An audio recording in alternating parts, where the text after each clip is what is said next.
In the stillness of a humid operations tent, Lieutenant Commander Saburo Sakai, a veteran of the Imperial Japanese Navy, sat hunched over a report.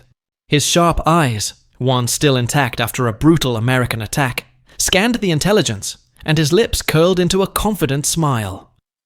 The report detailed a new American fighter aircraft, the F6F Hellcat. The intelligence officers believed this new fighter was heavy, clumsy, and far too slow to match the Mitsubishi A6M0, the pride of Japan's Naval Air Force. Sakai's laugh echoed through the tent as he read the analysis, dismissing the aircraft with the same disdain he reserved for previous American failures. Heavy as a bomber, wide as a transport, the report claimed. The Zero had been dominating the Pacific skies for nearly 2 years. It was sleek, nimble, and deadly, a force that had torn through American and British squadrons alike. There was no way this Hellcat, which the Americans designed, could challenge the Zero's superior agility and speed. To Sakai and his fellow pilots, this was just another mistake. The Zero had been unmatched.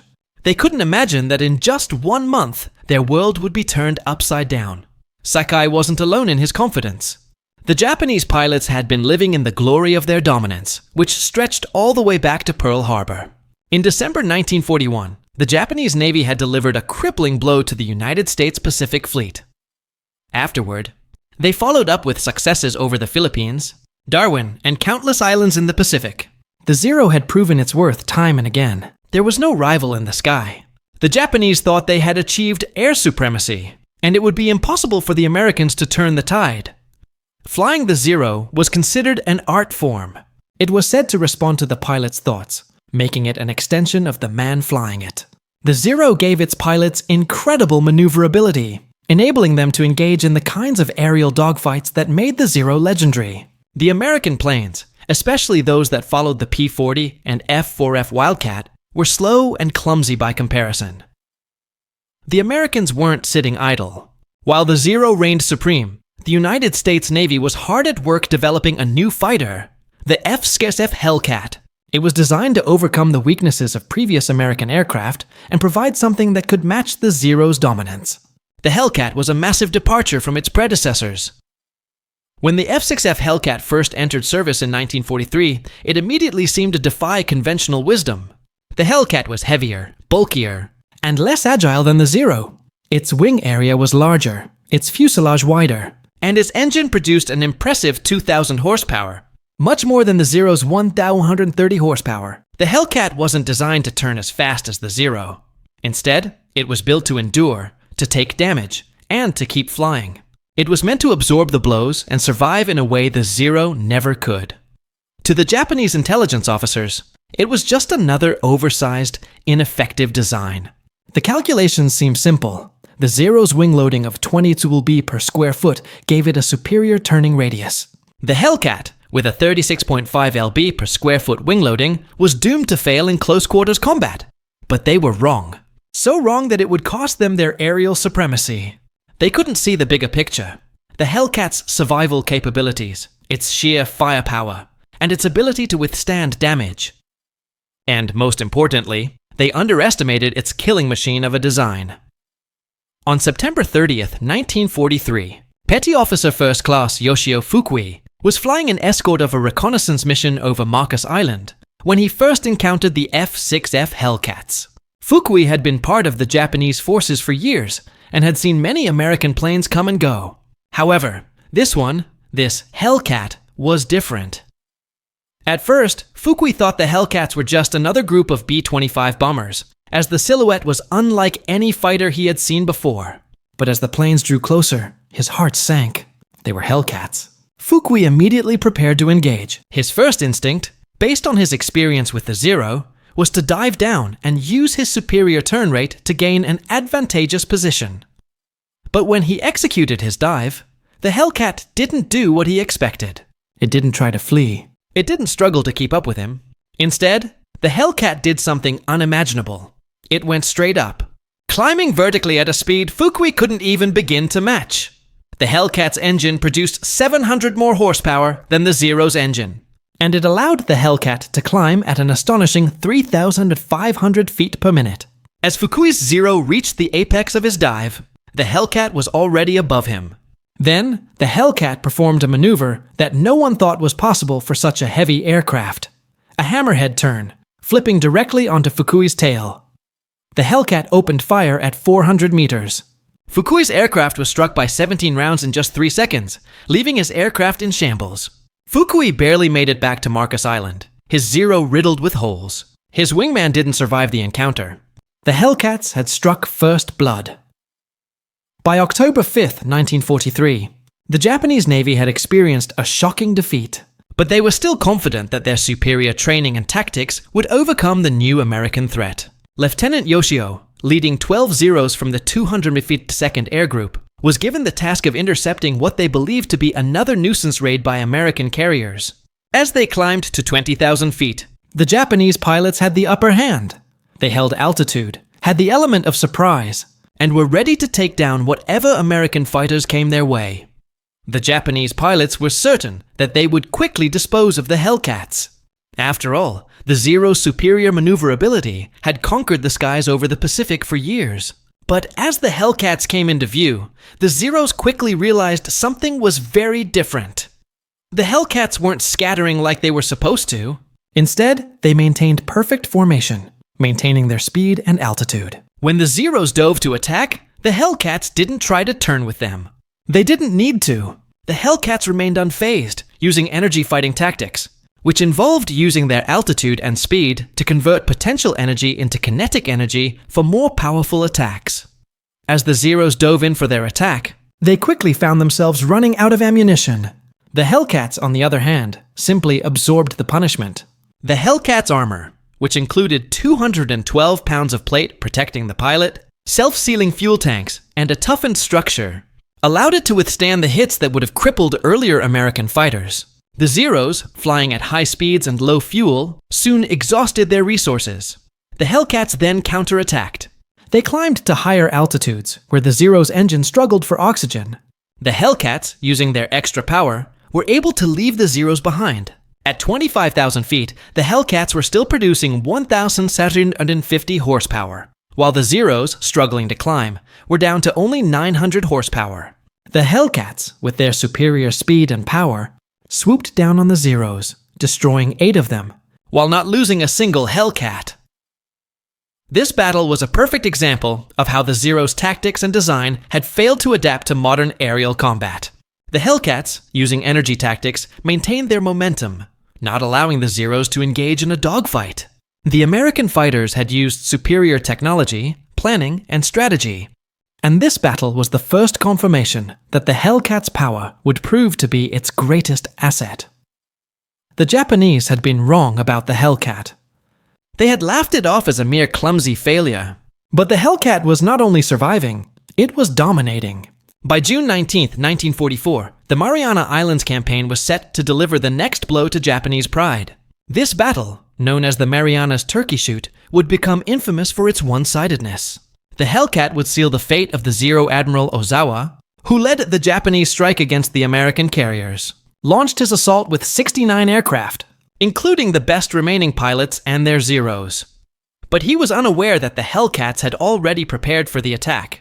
Task Force 58, armed with 15 carriers and 956 aircraft, was waiting with 800 Hellcats ready to take to the skies. The battle was brief but devastating. The American radar had detected the approaching Japanese strike 150 miles away, giving the Hellcats enough time to position themselves advantageously. As the Japanese aircraft closed in, the Hellcats were already waiting in perfect formation, with the sun at their backs and the altitude advantage on their side. The Zeros tried to perform their usual tactic of turning in close-quarters combat, but the Hellcats simply refused to engage in that type of battle. The Hellcats used their speed and firepower to destroy the Zeros, systematically picking them off with precision. 42 Zeros were shot down, and not a single Hellcat was lost. The Japanese pilots were bewildered. They had tried everything they knew, diving, turning, and hoping for luck, but the Hellcats never played their game. Instead, they used the Hellcats' toughness, firepower, and strategy to force the Zeros into a failing engagement. The Zeros were not just losing this battle, they were being wiped out. The Battle of Leyte Gulf would mark the final turning point in the Pacific War, but not just because of the massive scale of the conflict. It would also demonstrate once again how outclassed the Japanese forces had become. Commander David McCampbell and his group of Hellcat pilots faced off against an overwhelming Japanese force. The Japanese launched 60 aircraft, expecting to overwhelm the American defenses. The odds seemed stacked against the Hellcats, with a ratio of 8 zeros to 1 Hellcat. But McCampbell's team didn't back down. They fought with precision and discipline, using their superior tactics and firepower to take out the enemy. In the 90-minute battle, McCampbell shot down 9 enemy aircraft, setting the single mission kill record for the Hellcat. His wingman, Roy Rushing, destroyed 6 more. The Hellcats once again came out on top. The Japanese losses were staggering, while the American Hellcats barely took any damage. By the end of the battle, the Hellcats had destroyed 15 enemy aircraft, while the Japanese lost 60 aircraft, including 33 Zeros. McCampbell's feat earned him the Medal of Honor and Navy Cross. But it also signaled the end for the Zero as the dominant aircraft in the Pacific. By June 1944, the F6F Hellcat had cemented its dominance in the Pacific. The events of the Mariana's turkey shoot on June the 19th proved to be a decisive turning point for the Japanese air forces. As Japanese aircraft launched their attack on American carriers, they found themselves met by a wall of Hellcats. The Hellcat pilots were well prepared, their tactics honed by months of intense training and combat experience. With the radar advantage, the Hellcats had already positioned themselves above and behind the incoming Zeros, making their attacks both deadly and methodical. The result was nothing short of a massacre. In 12 minutes, 42 Zeros were shot down by the Hellcats, with no Hellcats lost. The Japanese pilots had not been prepared for this kind of warfare. The Hellcats did not engage in dogfights, the Zero's traditional strength. Instead, the Americans employed energy tactics, where they used their speed and altitude to keep the upper hand. The marriage of precision, speed, and firepower that the Hellcats represented shattered any illusions the Japanese had about their superiority. The Americans weren't just fighting individual aircraft. They were executing systematic warfare with unmatched efficiency. The shift in aerial warfare, the fall of the Zero A's. The Hellcats continued their dominance. The Zero's inability to adapt to the changing nature of aerial combat became increasingly evident. The Zero's once unbeatable agility was no longer enough. It couldn't compete with the Hellcat's sheer power and technological superiority. Even though the Zero had been a revolutionary aircraft in its time, it was now completely outclassed. Japanese pilots, once hailed as the finest aviators in the world, began to realize they were fighting a losing battle. The Hellcats had not just bested the Zero in combat, they had changed the very rules of air warfare. The American strategy was no longer reliant on individual brilliance in combat. The Hellcat pilots were trained to work as a unit, using coordinated strategies that rendered the Japanese style of individual dogfighting ineffective. The Japanese Navy, with its once proud fleet of Zeros, found itself at a loss.